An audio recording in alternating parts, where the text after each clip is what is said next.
Hello, folks, and welcome to tonight's very special episode. If you would, before we get started, please rise for the playing of the national anthem.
I pledge allegiance to the flag of the United States of America and to the republic for which it stands, one nation, under God, indivisible, with liberty and justice for all.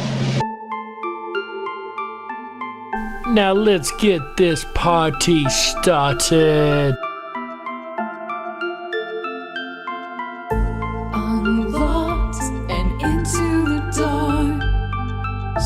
Things are better left unknown. And I'll never find you here, 'cause no one's ever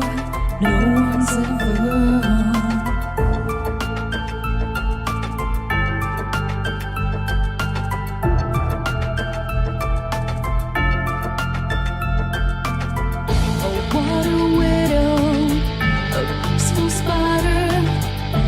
When the glass is clean, she's a sneaky hider. Hide the lies and the alibis. Oh, what a sinner. Is it in her?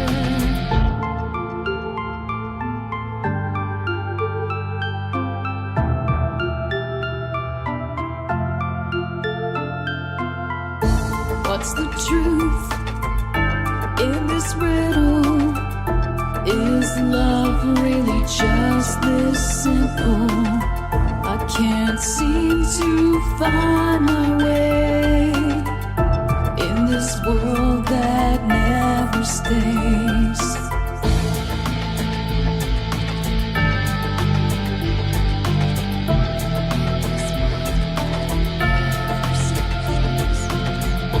What a widow, a peaceful spider. When the glass is clean, she's a sneaky hider. Hide the lies and the alibis. What a sinner. Is it in her?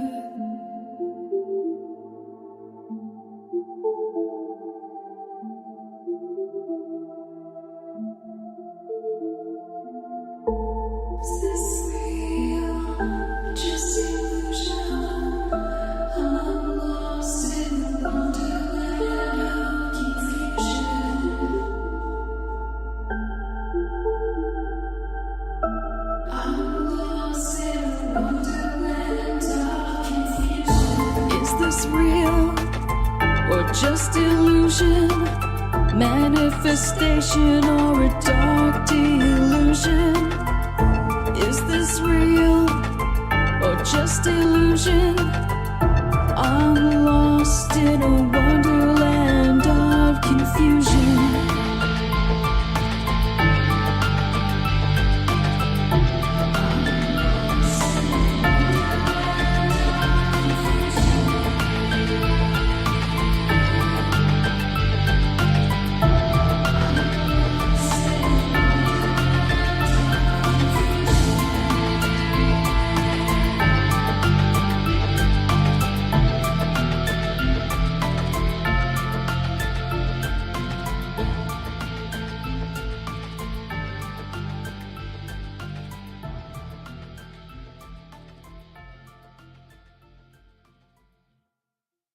Ripon Rabbit Hole is a community-driven radio.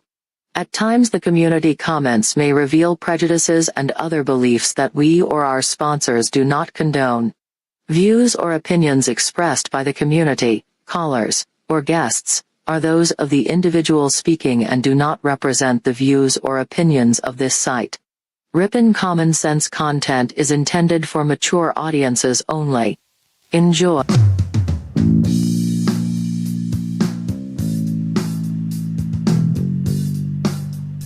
Coming to you from a secret cave, hidden deep within the wilderness.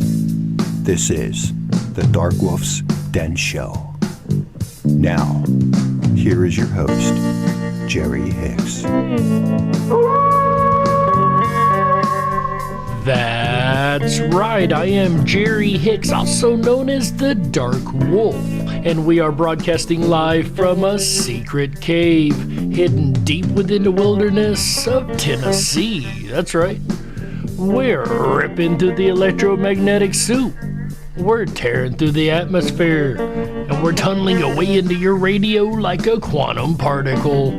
This is the Dark Wolf's Den radio show for Wednesday, April the 13th, 2022. Ha-ha! So whether you're on the edge of a reality, the edge of the galaxy, or the edge of your seat, we're glad you chose us to be right there with you. Folks, tonight's episode is actually very, very special to me, not only because I actually, as I mentioned a moment ago, live in Tennessee and am from Tennessee, but this also happens to be my birthday. So of all days that I get to present this state, my home state, it happens to be on my birthday. What an amazing synchronicity from universe. Would you guys not agree? I just thought that was really cool. What's also really cool is the amount of people we have over here in our chat rooms, both on the Dark Wolf's Den show as well as the Ripon Rabbit Hole YouTube channel. How you guys doing over here tonight? Sandy B checking in. I guess I must have missed one. Michael Fontaine. Sorry, I hit the wrong button there. I guess I must have missed Michael Fontaine's text here when I pulled the box out. I do apologize, Michael. Sandy B says, "Hey, Michael, I'll be on Ripon's channel. Well, glad that you popped in over at the DWD show." Sandy JoJo's waving in. Moderating over on the DWD show, says, "Happy late birthday, Dark Wolf's Den. It's not late yet. It's still going. It's almost over, but not quite yet. And it's an honor to be celebrating it with you guys like My Life DIY says, woohoo. That's right. Woohoo indeed." Sandy B, I noticed pointing out over here, what a coincidence that it falls on my birthday, the statehood, right? Is that not the coolest ever? She says it's DW's State, Yahoo, the first one in the Ripon Rabbit Hole chat over here. Then we got Maggie's Ace checking in, says, "Hi Sandy, hi Dark, hi Maggie's, glad to see you here celebrating the party with us tonight." Who else we got? JoJo's waving in also on the Ripon Rabbit Hole. XGen says, "Evening fellow travelers, I'm driving, be in chat in 28 minutes, eyes on the road, XGen, be safe, and we hope to see you soon." Prairie Fire checking in for the party, glad to see you Prairie Fire along with Man Danny Mull, always a pleasure my friend. Juanito 1975 wishing me a happy birthday earlier. I appreciate that, Juanito. It's been an amazing day, guys. Burgos says, "Hello, family." Burgos, great to see you, brother. He says, "Happy birthday, brother." Happy birthday, Burgos. Always a pleasure, my friend. It's been an amazing birthday. I got some welcome surprises. I'm going to go ahead and embarrass her real quick. I do apologize. My Life DIY, also shouting out the happy birthday over here, sent me a really neat surprise. I got a cake. I got some ice cream. I got a fun little dessert bar. I got a big tub of cheese balls, guys. This is amazing, the size of this tub of cheese balls. I got a really cool water cooler water bottle. Just some really awesome stuff. Then I got a audio text message, and guys, this was absolutely the cutest. I also got to share the cake and ice cream, by the way, with my grandsons, who were absolutely enthused with it. It really has been an amazing birthday. So thank you so much to everybody who has sent me gifts so far. I really sincerely appreciate it. It means the world to me. But what really grabbed my heart, folks, and I did ask permission to play this one on the air. This is a text message that I got, an audio text message from one of my really good friends. Well, one of my really good friends' sons. Check this out. Happy birthday to you. Happy birthday to you. Happy birthday. Happy birthday to you. Happy birthday to you. Happy birthday to you. Happy birthday. Happy birthday to you. Thanks, my little buddy. Yes, that is, of course, you can hear it in the background, My Life DIY's beautiful little son, James, with a amazing birthday message. So thank you so very much, James. That was really sweet. Again, absolutely amazing. And what's really awesome, nonetheless, is to hang out here with you guys and get to celebrate. That just really tops it off. And whether you are listening on YouTube or around the world on Ripon Common Sense Radio Network, the RiponRabbitHole.com, or on BitChute or Rumble on the replay, we're glad to have every last one of you guys along for the ride. That's right, folks. And before we do dive deep down into the state of mystery that is Tennessee, we have two more fun little segments to do, the first of which we call Today History. On this day in 1970, Apollo 13 announces, quote, "Okay, Houston, we've had a problem here," end quote, as beach-built oxygen tank explodes en route to moon.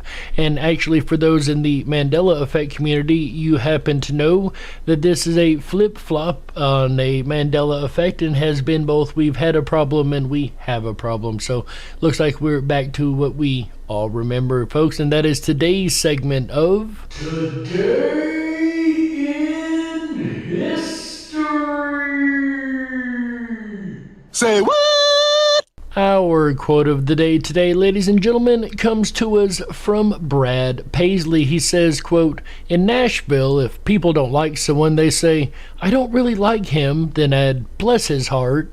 In Hollywood, they kind of leave off that last part," end quote.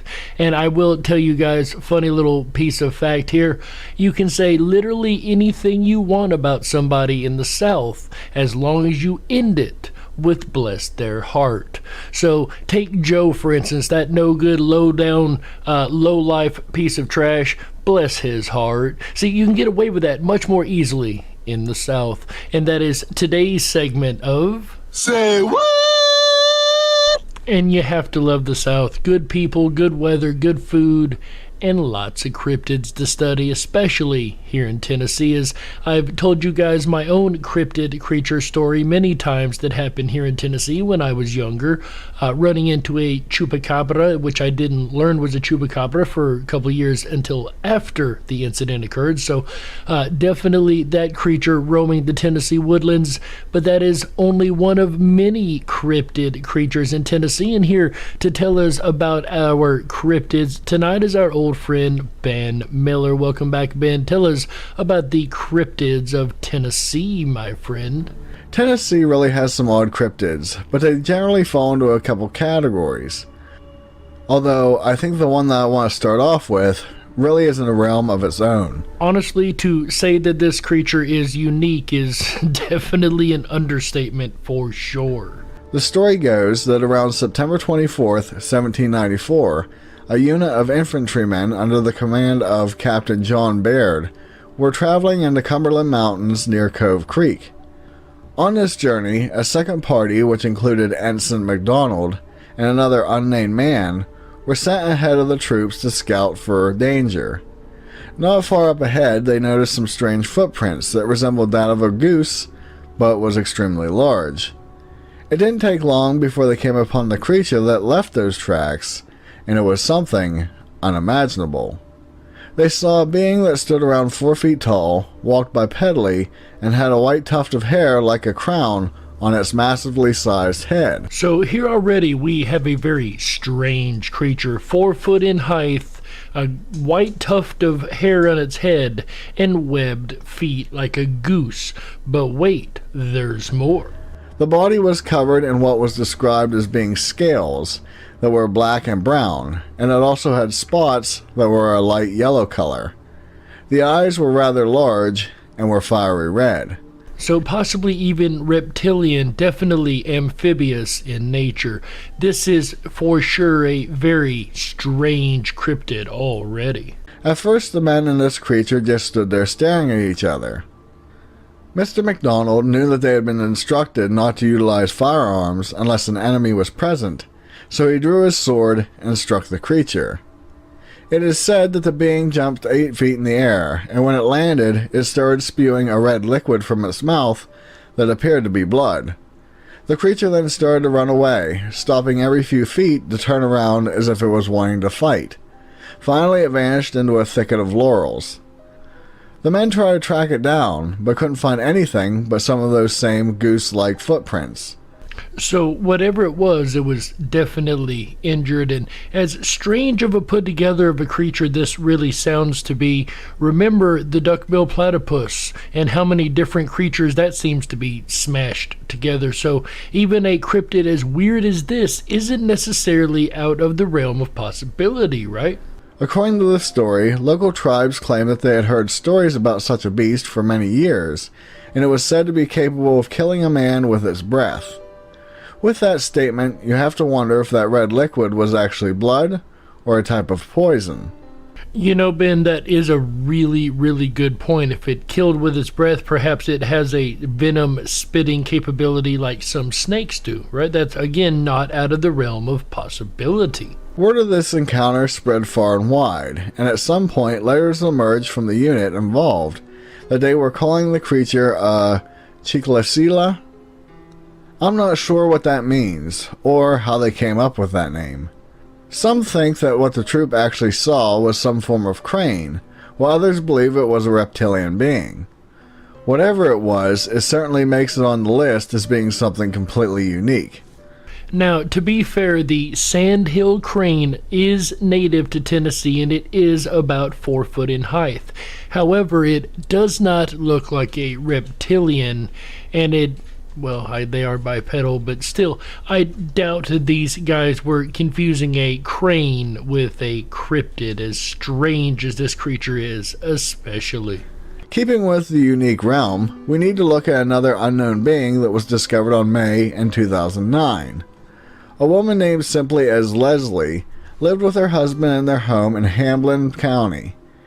On this property, she came across a cave system that contained quite a few artifacts in the way of cave paintings and writings. And as a Tennessean, I can tell you that there is a massive cave system that runs underneath the state of Tennessee. There is one entrance in the town in which I live, and that entrance is connected all the way through to the Mammoth Cave system. So there is a large area for these creatures to exist, possibly. Over a period of time, Leslie and her husband would frequently explore these caverns. According to the report, this activity was something that the pair fairly enjoyed. During one such adventure, they were starting to leave the cave when her husband noticed an odd being, but couldn't make out what it was due to it hiding in the shadows. For some reason, Leslie decided that she was going to investigate what the thing was. Suddenly, her husband heard her screaming and trying to get out of the cave as quick as possible.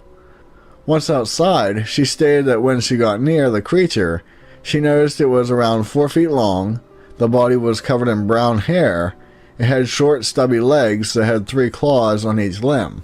When I hear the description of this particular creature, I get chills, because as I told you guys about my chupacabra story, and I mentioned earlier in the episode, if you haven't heard that, I've repeated it many times on the air, so I'm not going to go through it again. However, the creature that this lady just described is exactly what I saw. About 4 foot long, short to the ground, stubby legs, dark creature with dark eyes. However, she goes on to describe a little bit more that doesn't quite match what I saw. Check this out. The oddest part was that it had brown eyes, its face was hairless, and it resembled that of a human being. So what I saw did not have a human face or a semblance of a human of any type. So that is where the creature differs from my own experience. However, with that said, the majority of the description fits exactly what I've seen. We all have heard over and over and over again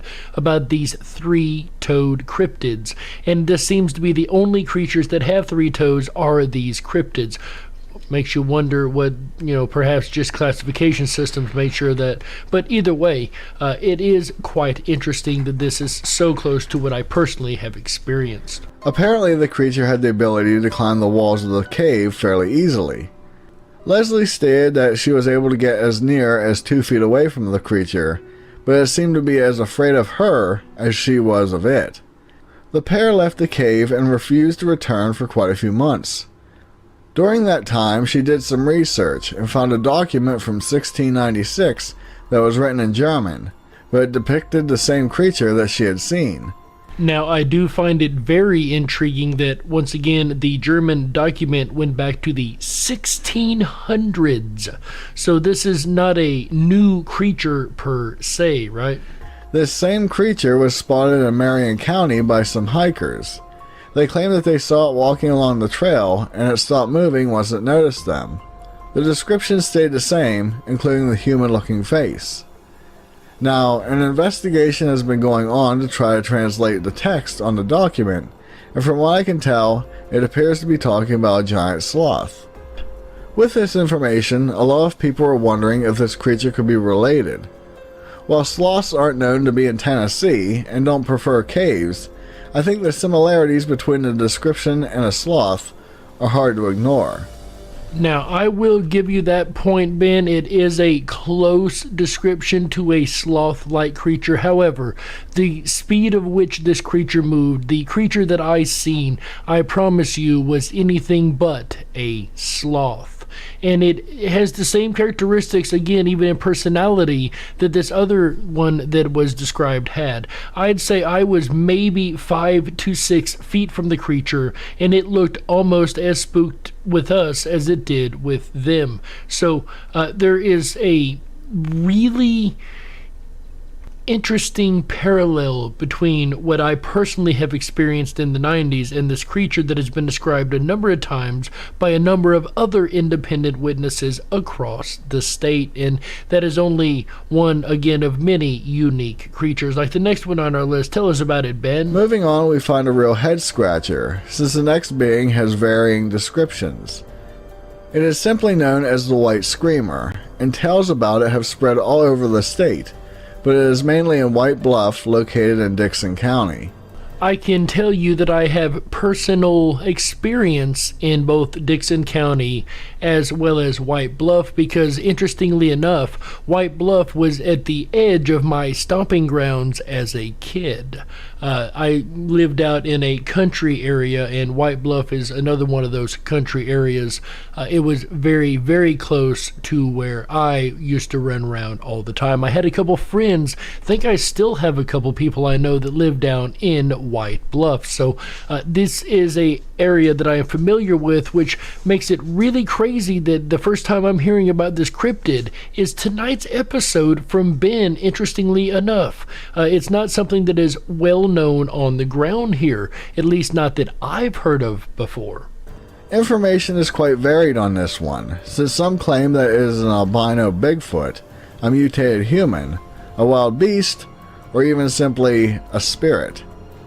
While not everyone gets a good look at it, with some saying you just see a white blur, others claim it is massive and has a hunched over posture.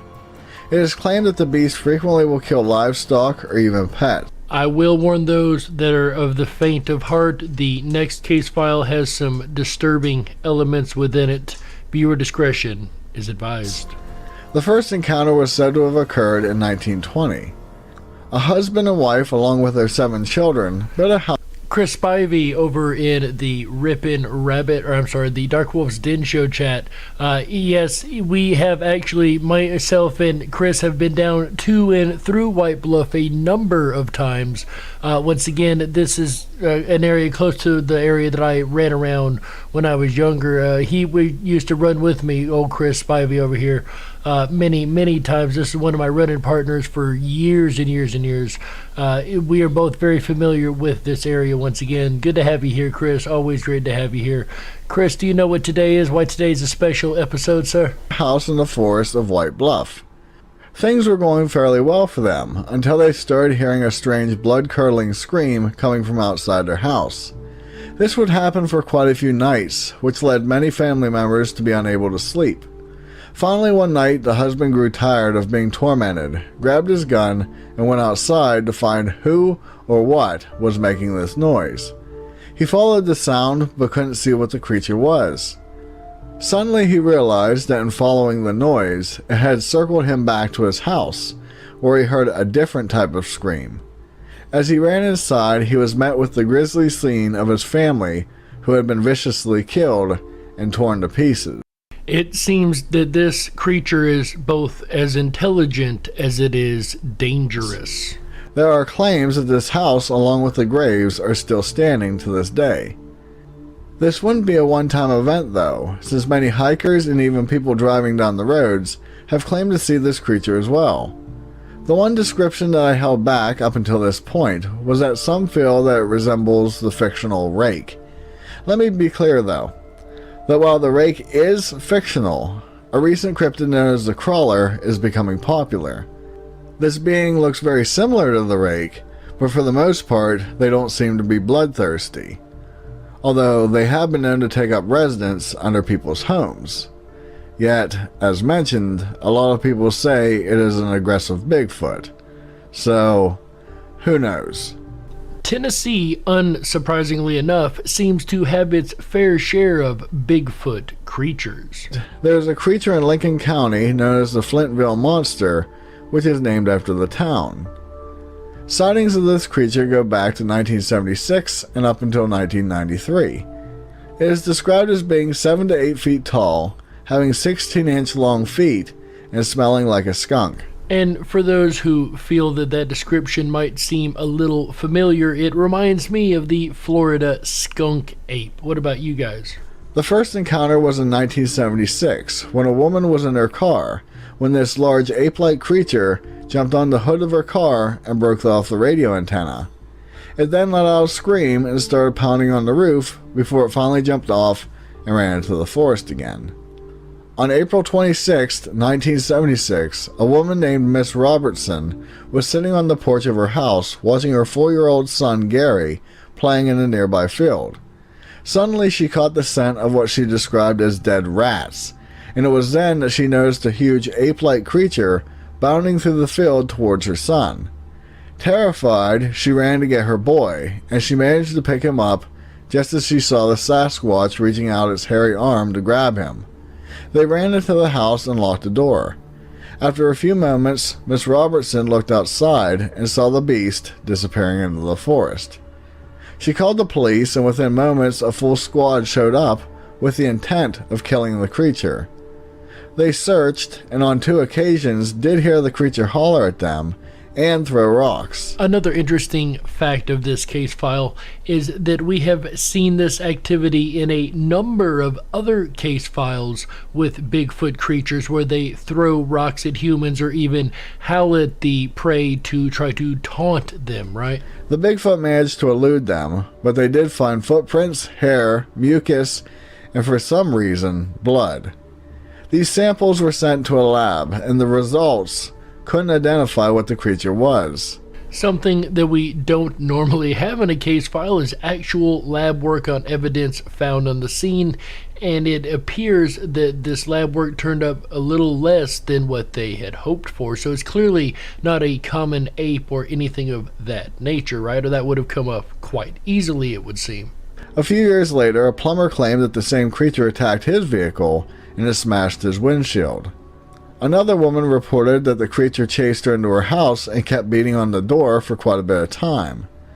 In 1986, a preacher reported that he found that his windshield and antenna had been destroyed on his car. Finally, in 1993, a group of teenagers claimed that they saw an ape-like being running across the field on the outside of town. During this whole event, farmers claimed that something was killing their livestock, and one man named Ned Sinclair went on record as saying that after seeing the beast, that it was so big that it could easily have hurt somebody.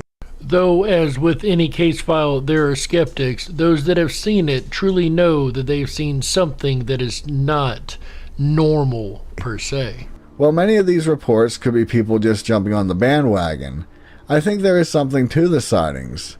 It also is worth noting that historically, there are a lot of reports of Sasquatch around the world that seem to specifically target women. I don't know why this is, but it is interesting nonetheless. That actually makes a whole lot of sense to me, as Bigfoot most likely has a more developed smelling system, being out in nature, and can detect the pheromones most likely given off by humans, especially females, especially during some times of the month opposed to others. But of course that music means we have to go ahead and take a network break right here. So my name's Jerry Hicks, also known as the Dark Wolf, and you're listening to the Dark Wolf's Den radio show, State of Mystery for Tennessee, a very special birthday episode for me. We will be right back with the second half of the Dark Wolf's Den show and the hauntings of Tennessee after these messages. Stick around, don't touch that dial. That's right. We gotta stoke the fires and run off the men in black. Don't touch that dial. We'll be right back.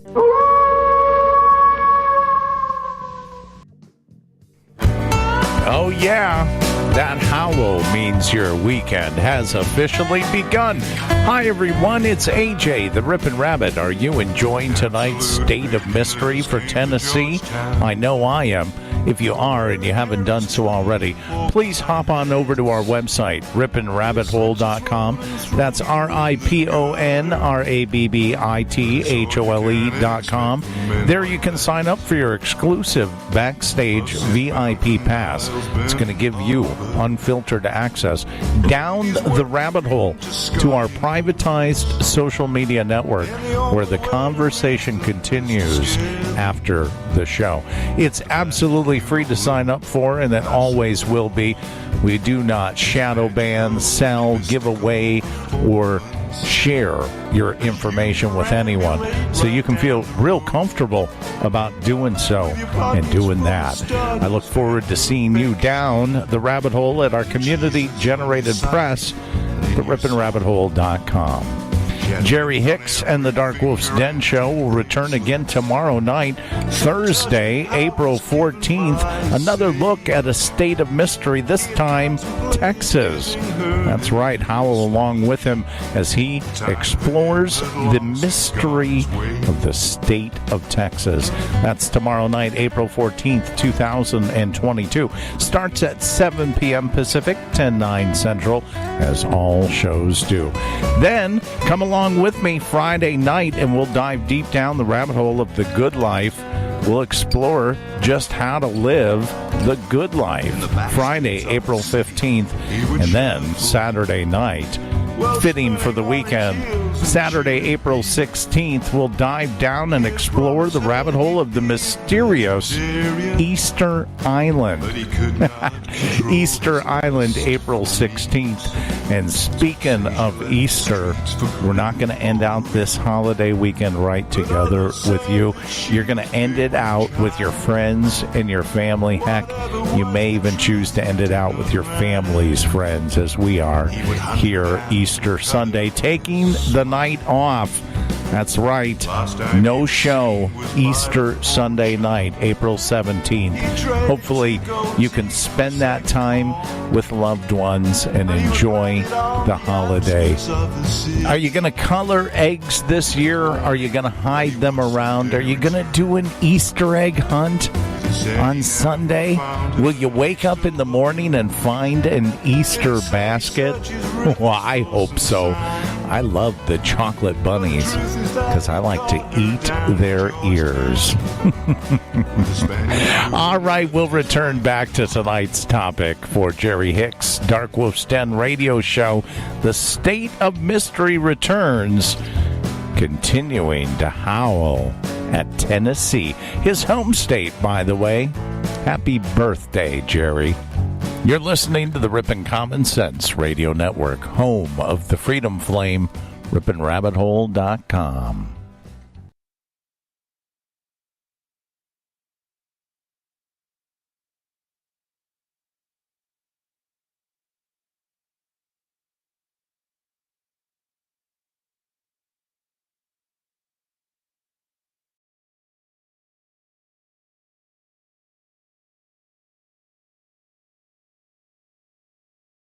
Thank you.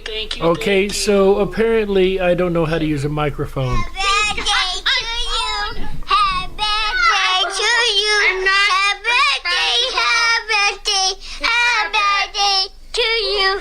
Happy birthday to you. Happy birthday to you. Happy birthday. Happy birthday. Happy birthday to you. Thank you, my little buddy. Thank you so much. If you guys would like to support what we're doing here at the Ripon Rabbit Hole, specifically at the Dark Wolf's Den radio show, we have written a book called Moon Madness. The author name is actually under J.W. Hicks. You can find it on Amazon, $7 for the Kindle version, $12 for paperback, and it also helps to go to support what we do here on the channel. Once again, thanks again to my life's little son for that amazing happy birthday message. Not only did he send it once, but he sent it twice just to make sure. I guess he stole her phone to do it, but once again, if you would like to support us, do make sure you check out Moon Madness, available on Amazon. If you were meant to be controlled, you would have come with a remote, but you didn't. And that's why you listen to the Dark Wolf's Den show. Now, here is your host, Jerry Hicks. That's right, I am Jerry Hicks, also known as the Dark Wolf. And welcome back to the second half of the Dark Wolf's Den radio show, State of Mystery Series, Tennessee, for Wednesday, April 13th, 2022. So whether you're on the edge of a reality, the edge of the galaxy, or the edge of your seat, we're glad you chose us to be right there with you. Folks, of course, this is a very, very special episode for me, as not only is it my home state, of course, but it's also my birthday, ladies and gentlemen. I am 42 years old today. Like I announced in the first half, it is my birthday. So what are the odds? You guys have followed this State of Mystery series with me for a while. You know, we've had weeks where we weren't able to do it, where we've skipped it, things like that. So what are the odds that my home state would land on my birthday? So incredibly synchronistic. I absolutely love it. What a gift from universe to hang out with all of you guys here tonight. It's absolutely wonderful having all of you guys celebrating with me. It's an absolute blast. And this, if you missed the first half, has been an absolute blast with the number of strange cryptid creatures that have been reported in the great volunteer state of Tennessee. But there's just as many ghosts as there are cryptids, if not more. I would dare say more, as Tennessee is most definitely a battleground state from the Civil War. I am surprised that every inch of the state isn't covered in paranormal activity, and I really think that most of it actually is. At least that has been my experience. But folks, we are going to now dive down into the hauntings in Tennessee. First up on our list, the Orpheum Theater. The Orpheum Theater in Memphis was built in 1890 as the Grand Opera House, with the name change occurring in 1907. A new theater was built in 1928 on the same site, and it's believed that the renovations may have stirred up something long dead. The Orpheum is the perfect place to start off this countdown, with witnesses describing up to 7 different entities, all with varying features and clothing from different eras. The most famous and commonly seen ghost here is that of Mary, a young girl who died in a car accident in front of the theater. a very unique aspect to this case file is, most people die in the theater. Of course, that's expected to be a haunting, but dying outside of the theater in a car wreck, it's interesting that she's still locked into those particular grounds. But of course, it still fits our recipe: high emotion, high trauma, haunting. She is often seen sitting in the balcony near seat C5 and sports long dark curls and a white dress. She is also often seen in the lobby, dancing before vanishing into thin air. Mary has become infamous for playing small pranks, opening and closing doors, setting alarms off, and leaving a cold trail wherever she goes. On several occasions, after hours, staff have reported strange thumping sounds, disembodied voices, and the pipe organ seemingly playing itself, causing employees to call the police. When the police arrive, canine units literally refuse to enter the building, and upon investigation, it's found completely empty. Now, that's another interesting part of case files, haunting case files, I should say, that we don't get a lot of, and that is the animal reactions to said areas. For instance, these dogs, these canine trained police dogs, will not enter this building for whatever reason. Apparently they know of and can see the ghost, or at least can sense them, and don't want any part of it. But let's see what else we have in the state of Tennessee hauntings. The Cocke County Memorial Building. The Cocke County Memorial Building in Newport was built in 1931 and underwent a great tragedy that many believe left a dark mark on the building as well as the surrounding area.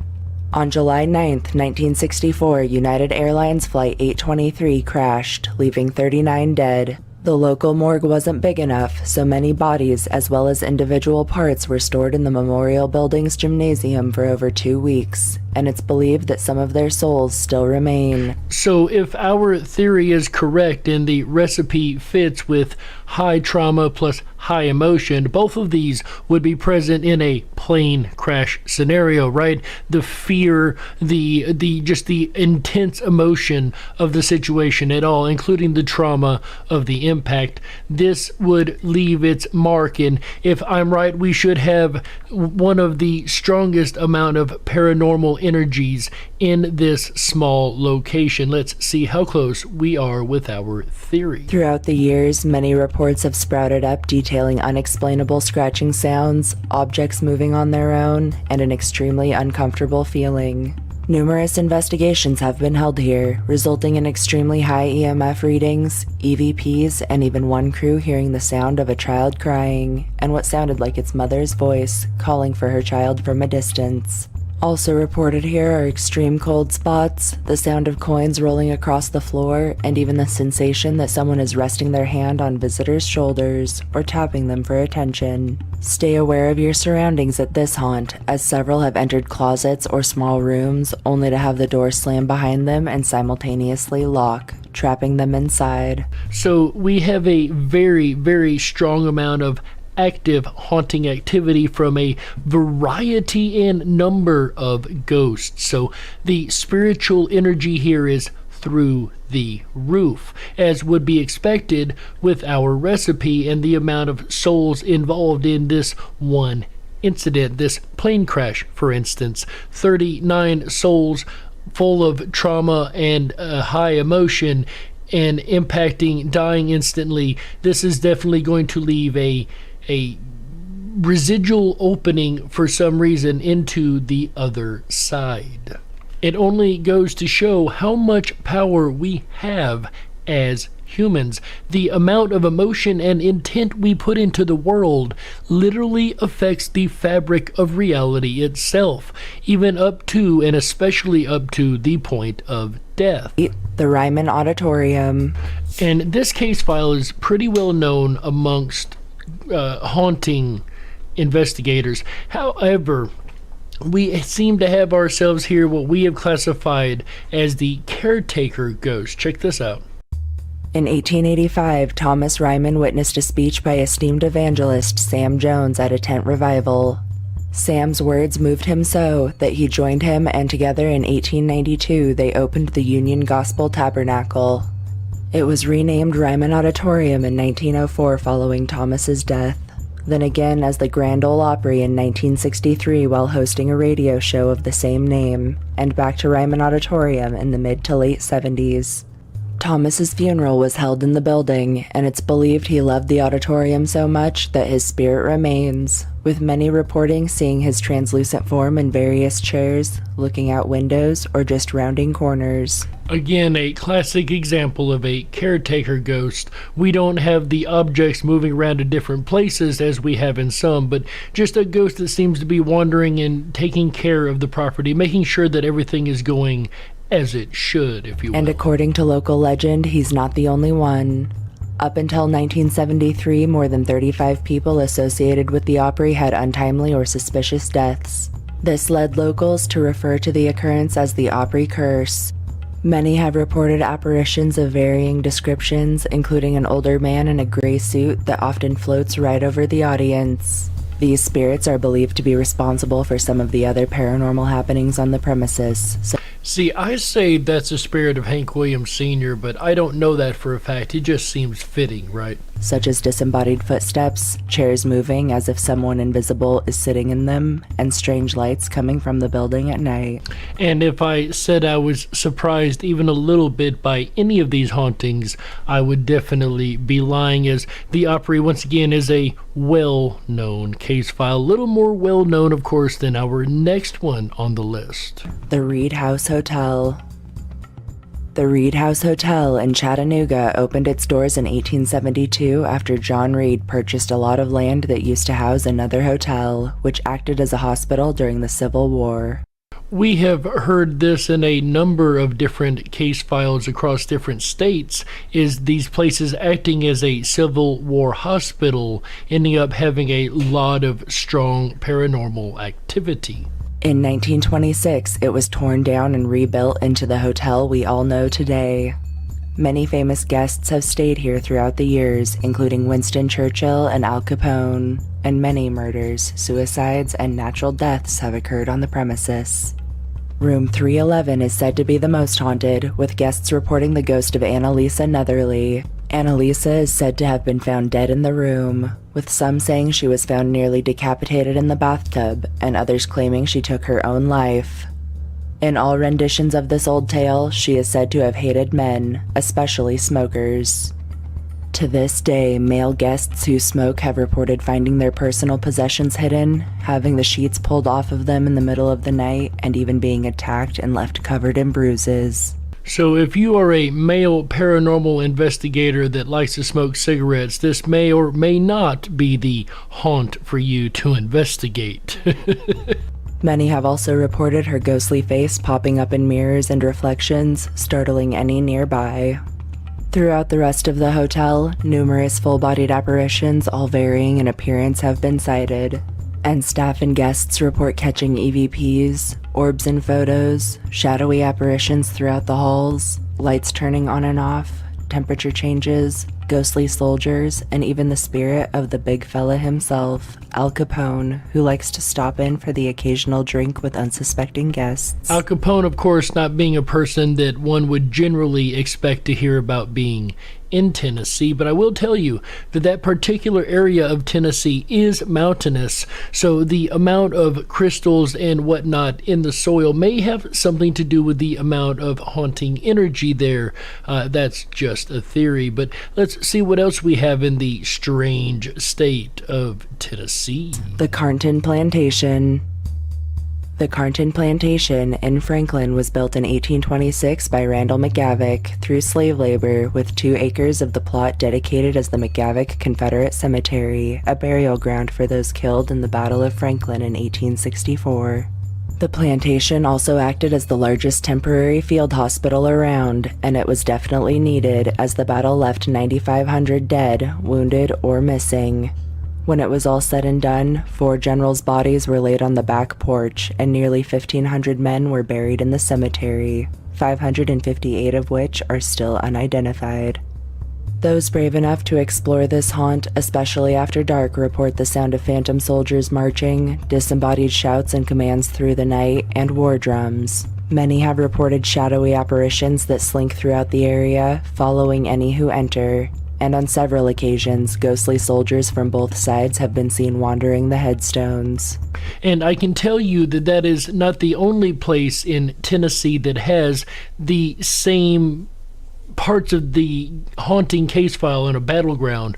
Fort Donelson, which is again very, very close to the area I grew up in, has also the soldiers that are heard shouting commands at night, marching through the grounds, things like that. I've had reports of that personally from many people who claim to have experienced that also. So this is pretty common amongst these Civil War battleground stories, at least here in Tennessee. One apparition likes to break glass, and on several occasions, residents, staff, and visitors have watched a ghostly form appear on the other side of a window right before it shatters into a million pieces, leaving nothing on the other side.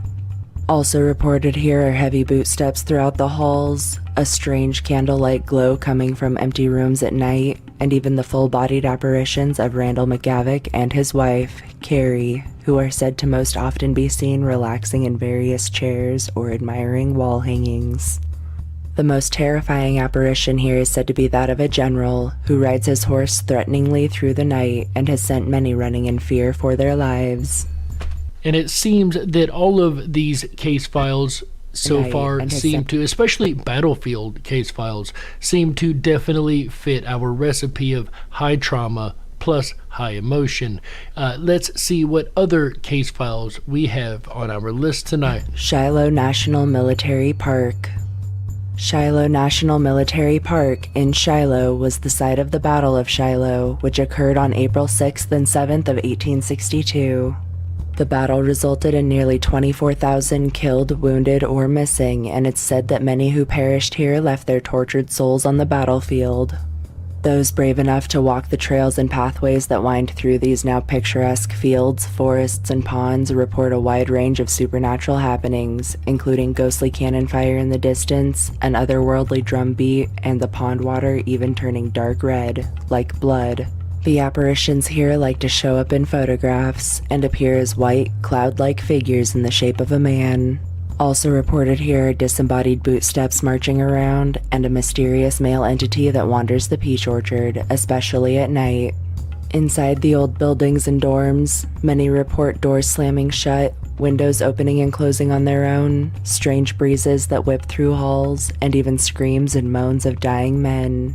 As darkness falls, many report seeing the full-bodied apparitions of soldiers all around the surrounding area, in reflections, through windows, and even entire battles that they think to be some form of reenactment, only to watch hundreds of men disappear without a trace. This is another piece of the case files that have been given to me from local battlefields, is the fact that these people think they're watching some type of reenactment of a battle, only to be very astonished when everything just vanishes. Or they go and ask the park attendant about the battle in which, or the replication of the battle, what time it was supposed to be, to which the park attendant is astonished because there was no such thing to begin with. So there you go. This is a repetitive thing in a lot of the battleground case files that I've also seen. Lastly, a dark mass has been seen floating throughout the trees, seemingly surveying the battlefield.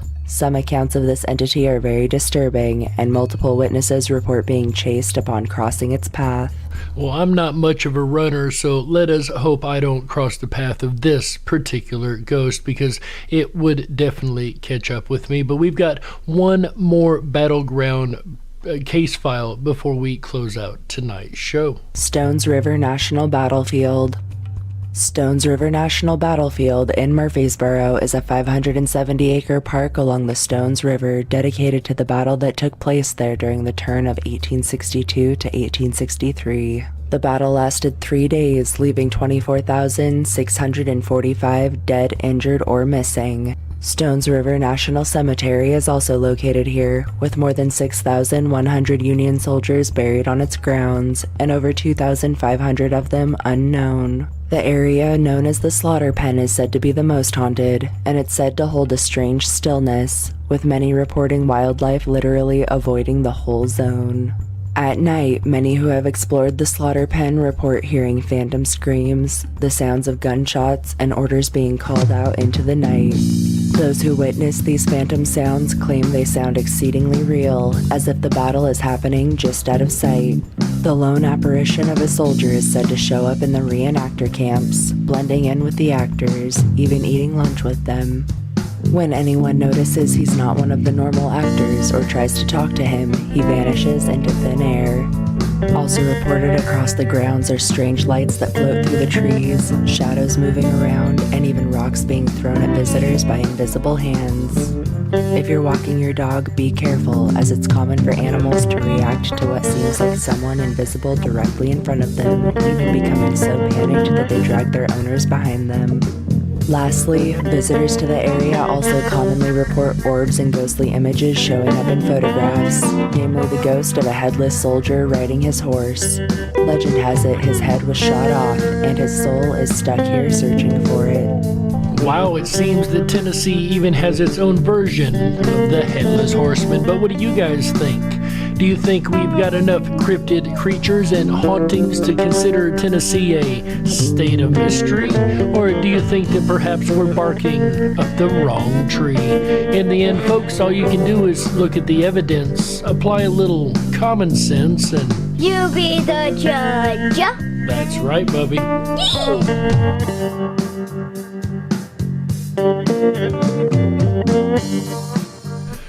We got to close it out. That's right, that's it for this episode of the Dark Wolf's Den radio show for Wednesday, April the 13th, 2022. Haha. So whether you're on the edge of a reality, the edge of the galaxy, or the edge of your seat, we're glad you chose us to be right there with you.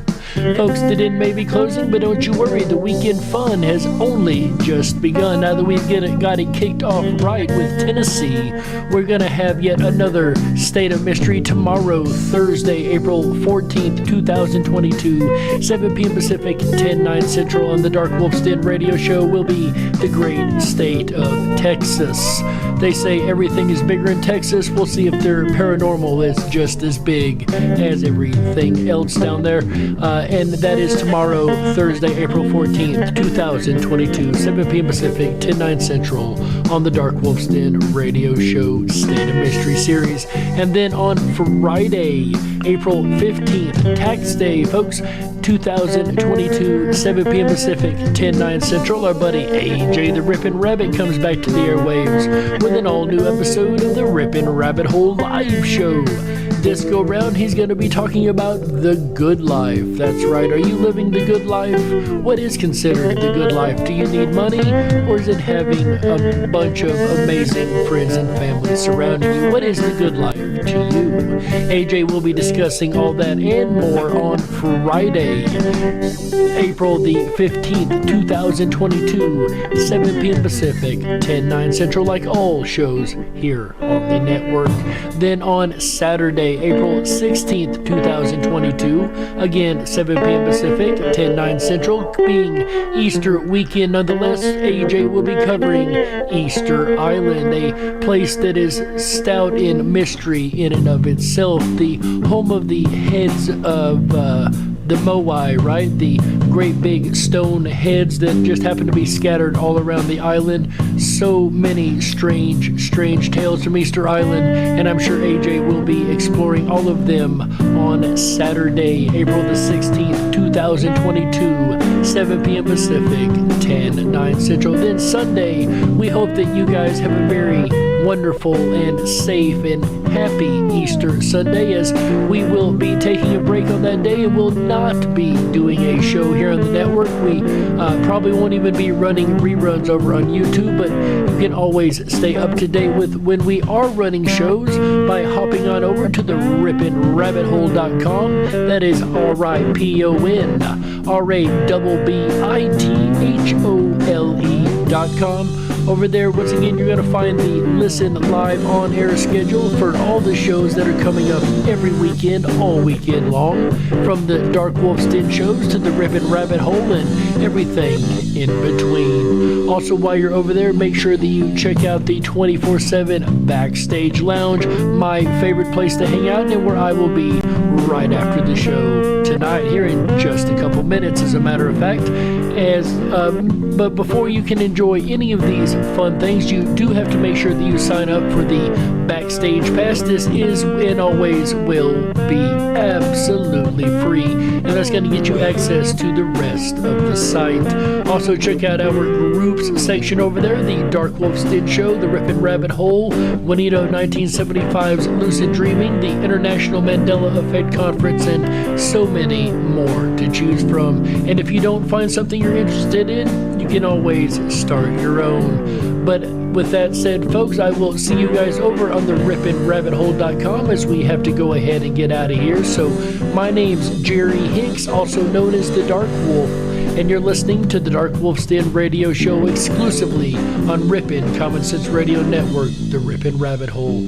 On behalf of AJ the Ripon Rabbit, Chick Mandela Effect, Michael Musko, Walt House, everyone involved with Ripon Common Sense Radio Network, we appreciate you being here. And remember, until next time, stay awake, but dare to dream. Good night, everybody. How? Yeah. That's right.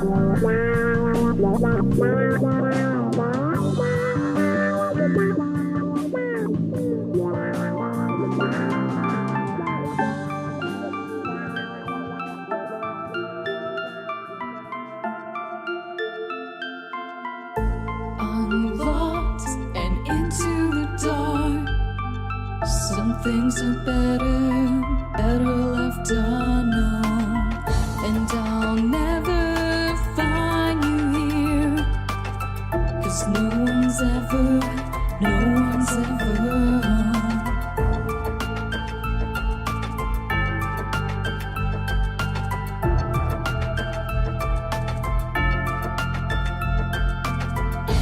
What a widow, a peaceful spider. When the glass is clean, she's a sneaky hider.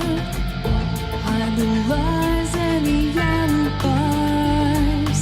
Oh, what a sinner, is it in her?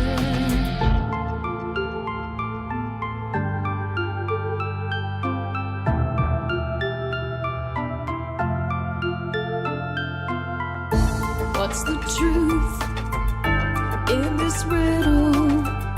Is love really just this simple? I can't seem to find my way in this world that never stays.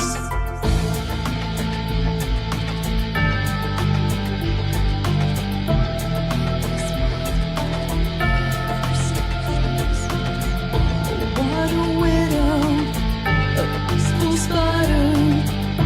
When the glass is clean, she's a sneaky hider. Hide the lies and the alibis. What a sinner, is it in her?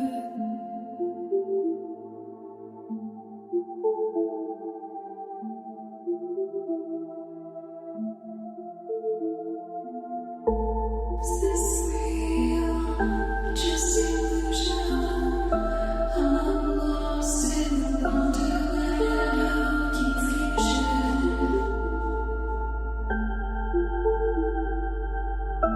I'm lost in the wonderland of confusion. Is this real or just illusion? Manifestation or a dark delusion?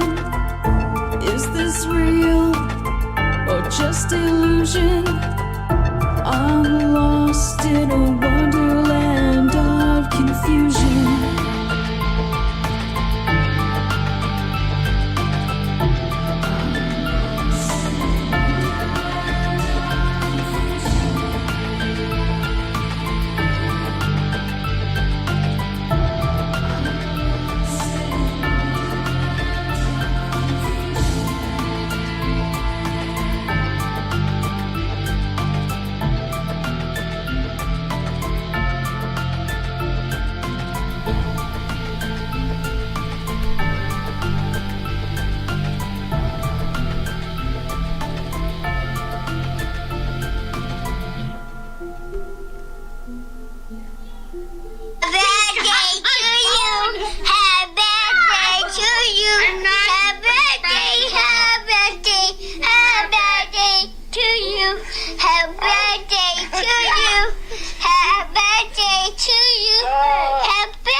Thank you, everybody, for being here and helping me celebrate such an amazing birthday, you guys.